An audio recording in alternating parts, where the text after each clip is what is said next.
देखिए agriculture marketing है, it include the operate such and collecting, grading proceeding, prescribing and transportation and financing. The actor in product market include farmer, trader, wholesaler, processors and importer, exporter marketing, cooperative, regulated market and committees are the retailer. देखिए agriculture marketing की बहुत बड़ी importance होती है और agriculture marketing को अगर हम अच्छे से सुधारें तो हमारे किसानों की सारी समस्या जड़ से ही खत्म हो जाएगी, क्योंकि हम प्रोडक्ट को तैयार तो कर लेते हैं, बस उसका जो रियल प्राइस किसान को मिलना चाहिए वो इमीडिएटर को मिल जाता है और ऐसे स्थिति में यह प्रॉब्लम बनी रह जाती है. तो हमेशा include the such and collecting, grading, processing, preserving, transportation and finance. तो ये सारी ऐसी बातें हैं जो एक किसान को हमेशा फेस करनी पड़ती है और इस प्रॉब्लम से उसे बाहर निकालने के लिए हमें जब पर ध्यान देना होगा, ग्रेडिंग पर देना होगा, प्रोसेसिंग पे देना होगा और अदर जितनी भी चीजें हैं उस पर हमें ध्यान देना ही पड़ेगा. तो ये हमारे एक मेजर पोर्शन है जो एग्रीकल्चर में प्रॉब्लम करता है. The actor in product in marketing include farmer, trader, wholesaler, processors, import export marketing. देखिए हमारे यहाँ बहुत ढेर सारी चीजें हम प्रोड्यूस तो करते हैं, लेकिन अगर वो अच्छे तरीके से एक्सपोर्ट इंपोर्ट नहीं हो पाती हैं तो भी दिक्कत आती है. जैसे अच्छी क्वालिटी की सीड्स वगैरह हम इंपोर्ट करते हैं और जो प्रोडक्ट हम तैयार करते हैं उसे एक्सपोर्ट करते हैं और जिस मार्केट में उसे पहुंचना चाहिए अगर वहां वो पहुंच जाती है तो बट नेचुरल है एक्सपोर्ट राइज होने से हमारे फार्मर को इससे सीधे फायदा होगा. ठीक है, तो ये हो गया, एक्सपोर्ट राइज होने से फार्मर को सीधे फायदा होगा. अब आगे आता है वेरियस मार्किंग मेथड्स.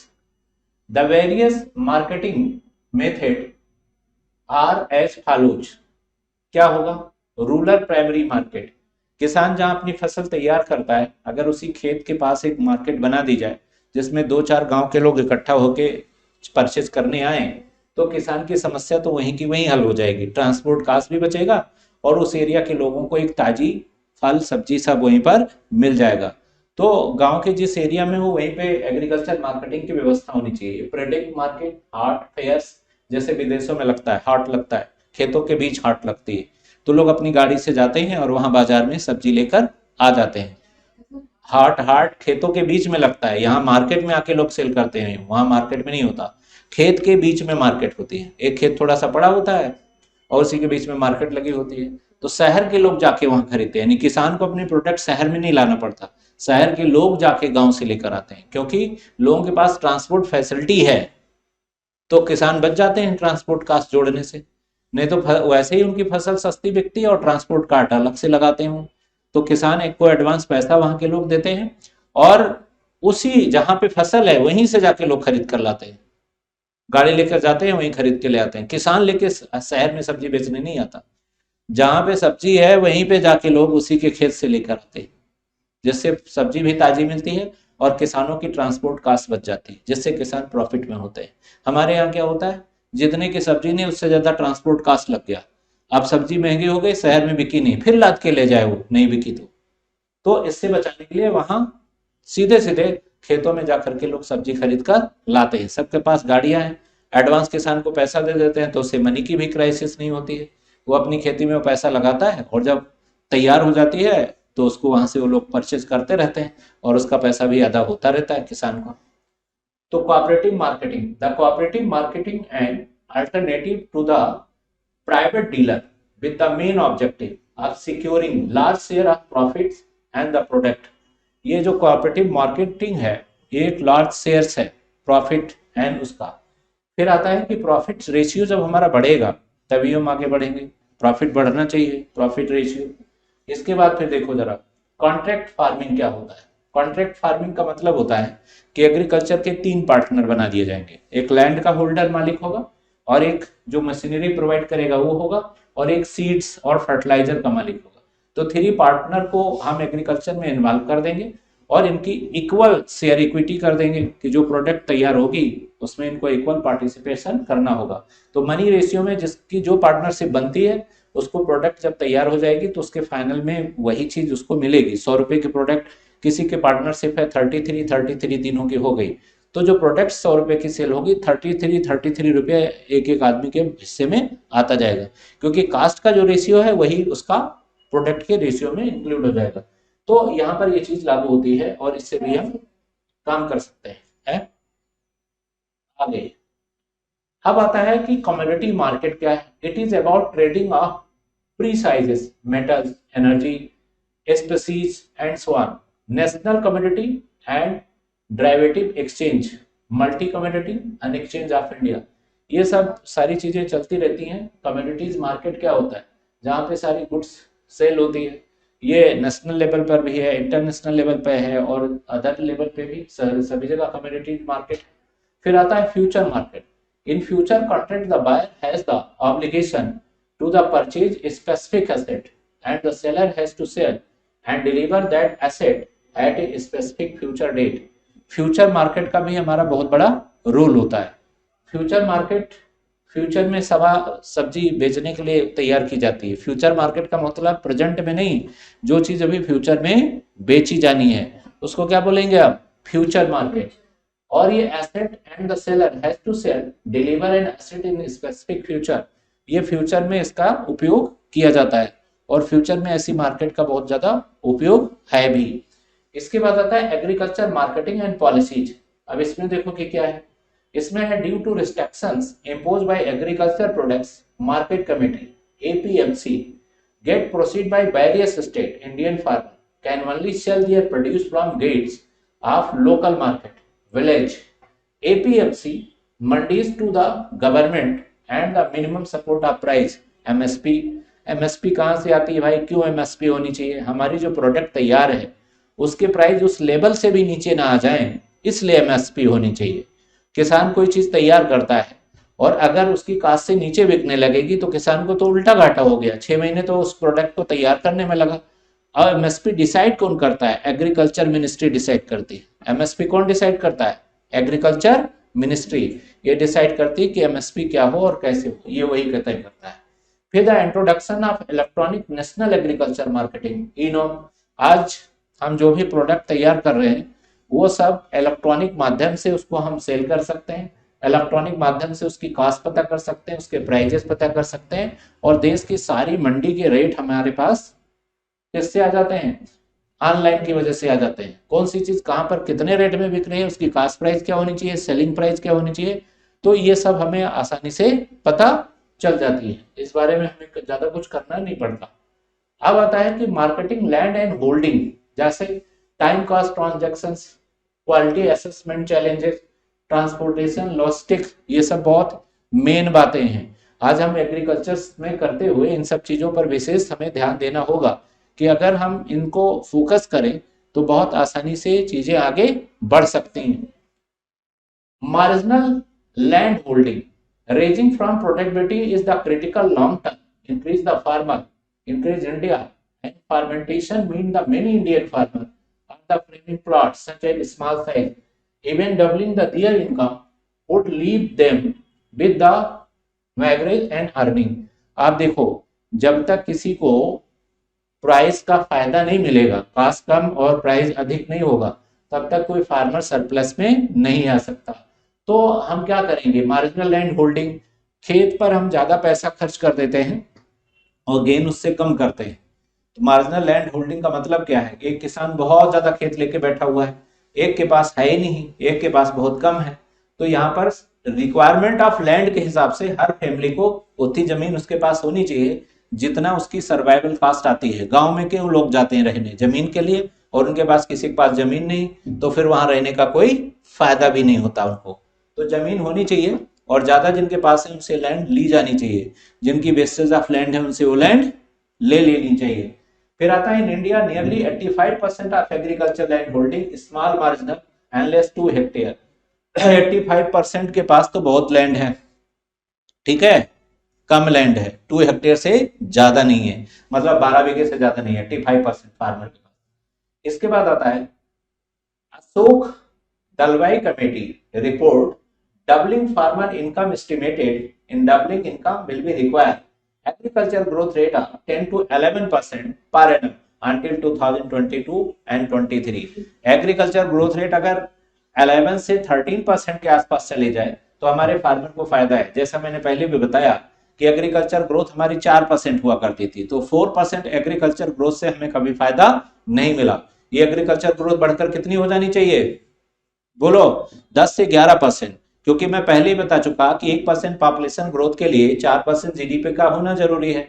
और जब तक ये 10 के ऊपर नहीं जाएगा एग्रीकल्चर ग्रोथ, तो 10% हमारी जीडीपी कहां से हो जाएगी। सबसे पीछे जीडीपी को कौन ले जाता है, एग्रीकल्चर ग्रोथ रेट। तो ये 10 के ऊपर तो होना चाहिए अगर फार्मर को फायदा मिल रहा है। हाँ, ये कमेटी थी जिसने रिपोर्ट किया था कितना होना चाहिए। However agriculture farmer growth rate has been the below of agriculture of growth, यानी जितने ग्रोथ है हमारा प्राइमरी सेक्टर ही उसमें सबसे कम ग्रो करता है, सेकेंडरी हमारा उससे ज्यादा और टर्सरी सबसे ज्यादा ग्रो करता है।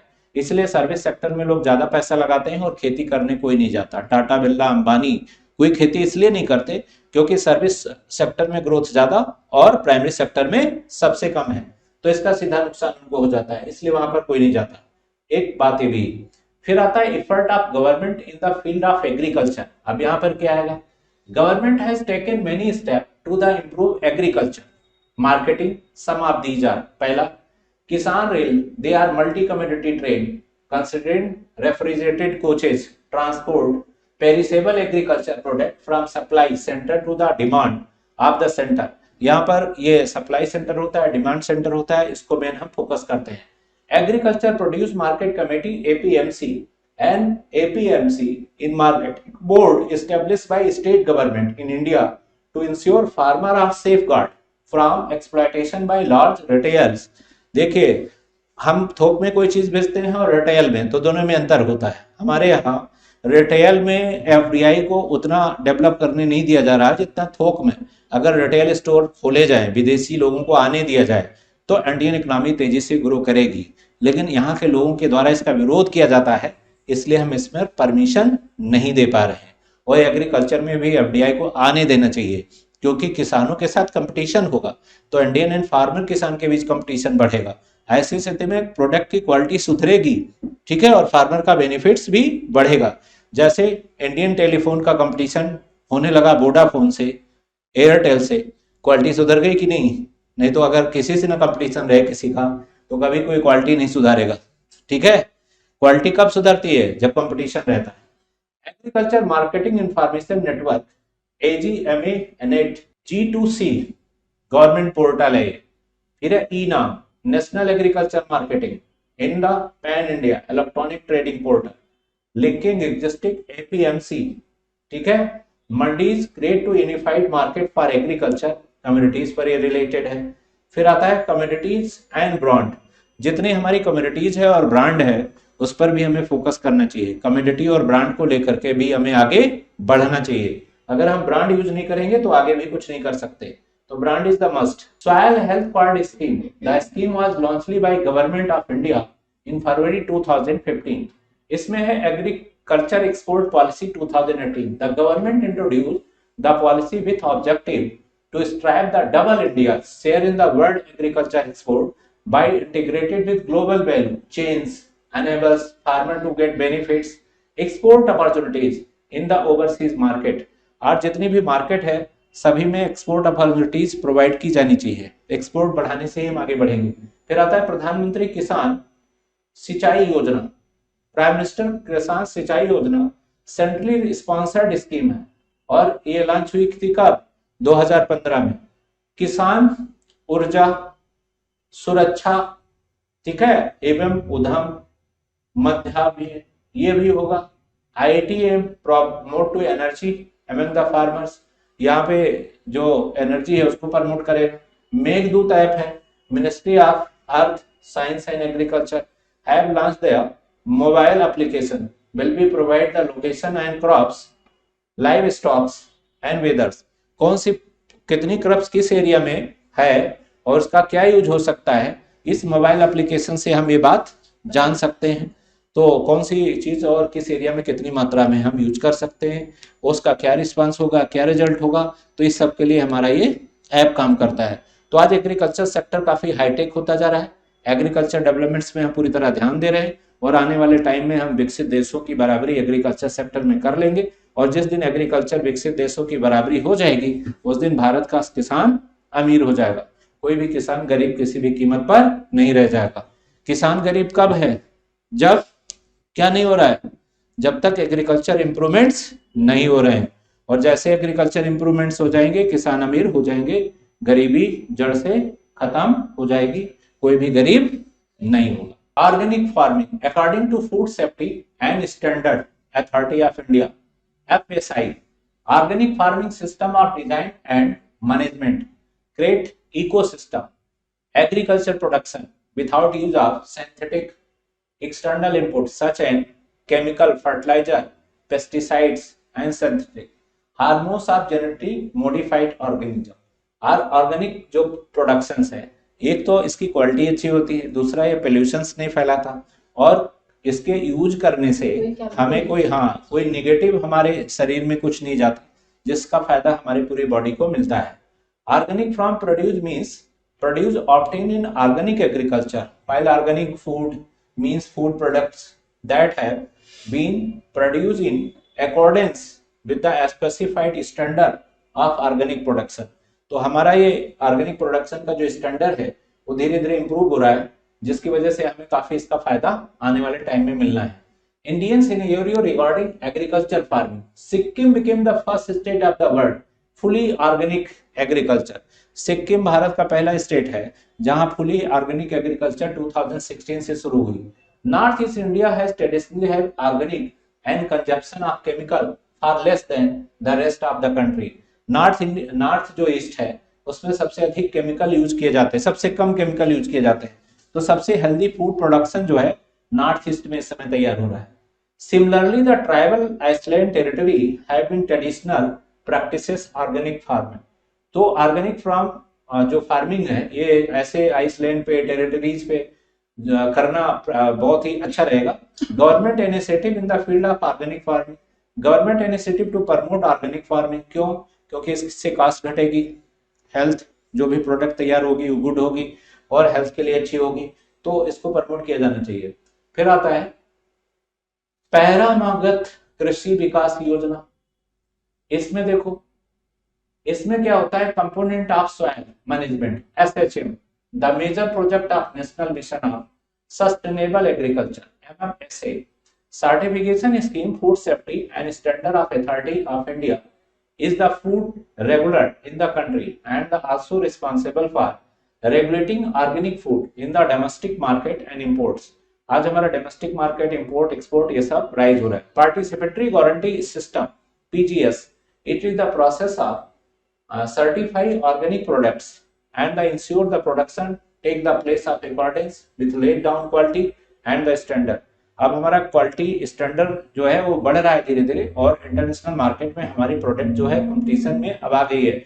Zero based busting, natural farming, method of free agriculture और ट्रेडिशनल प्रैक्टिसेस। हम तो सजेस्ट करेंगे सरकार को अलग से एग्रीकल्चर बजट बनाना चाहिए, जैसे रेल बजट बनता है ऐसे एग्रीकल्चर बजट अलग से होना चाहिए, जो केवल किसानों के लिए हो और उनकी टेक्नोलॉजी पर उसमें फोकस किया जाए। देश में रेल बजट तो बना, रेल बजट अलग करने की कोई जरूरत नहीं, rail is the department, but budget को सेक्टर वाइज डिवाइड कर देना चाहिए सरकार को। Primary sector budget, secondary sector budget and tertiary sector budget, जिसपे मेन बजट ज्यादा फोकस कर देना चाहिए प्राइमरी सेक्टर पे। सेक्टर वाइज बजट होना चाहिए, डिपार्टमेंट वाइज बजट नहीं होना चाहिए। वन डिस्ट्रिक्ट वन प्रोडक्ट, अब ये स्कीम भी काफी अच्छी है कि हम किसी भी जिले की क्वालिटी को चेक कर लेंगे कि वहां हम कैसी प्रोडक्ट्स को कर सकते हैं प्रोड्यूस। तो वन डिस्ट्रिक्ट वन प्रोडक्ट की स्कीम पर आगे चलकर हम काफी कुछ अच्छा कर सकते हैं, वन डिस्ट्रिक्ट वन प्रोडक्ट पे। फिर आता है minimum support price MSP, the MSP is rate to the government purchases crops from farmer and the base of calculation least 1.5 the cost of production incurred by the farmers. MSP the minimum price for any crops that the government consider remunerative and the farmer and hence deserving of support। The Commission of Agriculture Cost Prices CACP is an attached to office the Ministry of Agriculture and Farmer of Welfare, ये सब इसी से जुड़े हुए हैं। The mandated crops date 14 crops of the kharif session, rabi session. देखो कितने हमारे सेशन होते हैं, रबी, खरीफ और क्या होता है एक, और एक होता है जायद, 3 सेशन होते हैं। और इन तीनों सेशन में अलग अलग फसलें तैयार होती हैं। जैसे एक में व्हीट तो दूसरे में राइस होता है, और जो बीच में होता है गर्मी के समय में उसको जायद की फसल कहते हैं, हाँ सीजन के हिसाब से। CACP considered in various factors recommended MSP and community including government step by MSP, प्रधानमंत्री अन्नदाता अन्न संक्रास अभियान, ये चल रहा है आशा। ये लॉन्च कब किया? When in prices are produce, price support scheme है PCS है, प्राइस डिफेंसिव पेमेंट स्कीम है PDPS है, प्रधानमंत्री किसान सम्मान निधि या किसान सम्मान निधि होना चाहिए, किसान सम्मान निधि, ये जी नहीं होना चाहिए पे। Under the scheme of transfer of 6000 per year, इसमें 2003 स्कीमें किसान सम्मान निधि में देती है सरकार, लेकिन ये बहुत इनफ फंड नहीं है, इसमें और पेमेंट बढ़ाई जानी चाहिए। Crops insurance scheme, crops insurance must be the loss of crops in natural such that draft and communities, तो इस पर भी हमें फोकस किया जाना चाहिए। द स्कीम प्रधानमंत्री फसल बीमा योजना, बिल्कुल बहुत अच्छी योजना है, being constituted ministry of agriculture and farmer द्वारा ये चलाई जाती है। मिनिस्ट्री ऑफ एग्रीकल्चर में ये योजना चलाई जा रही है और इस योजना से काफी कुछ लाभ हुआ है। The M provide comprehensive insurance cover against crops helping stabilizing income of the farmer, जिससे जो है फार्मर की इनकम को हम बढ़ा सकते हैं। all food all seed crops and commercial horticulture crops which past and available all covered, तो यहाँ पर भी ये सारी चीजें काम करती हैं। Food security, food security is defined by United Nations Committee on World of Food Security means that all people that all times and physical social and economic access sufficient safe and nutrients food that the meat food and preference of diety and the need of and healthy, जितनी food है healthy होनी चाहिए और इसकी अपनी एक priority होनी चाहिए। Food security of the combination following 3 elements, food ability, food must be ability sufficient quantity and to consist, और food accessibility the people and other, food affordability, people must be able to afford food, national food security mission. It is the centrally sponsored scheme launched in 2007, ये 2007 में scheme launch की गई। It aim to increase production of rice, wheat, pulses, coarse, cereal and commercial crops through area expansion and productivity enhancement, इससे related है। It work toward restoring soil fertility and productivity and individual from labor and enhancing farm level of economy, ये भी एक हमारे लिए बहुत ही जरूरी चीज है। It further aim to arguments of the ability of the vegetable and the reduce the import of edible, ये भी एक इसका पार्ट है। तो इतना हो गया, थैंक्स एवरी ऑल स्टूडेंट, फिर मिलते हैं नेक्स्ट क्लास में। आज आपने एग्रीकल्चर के बारे में इतनी बात जानी।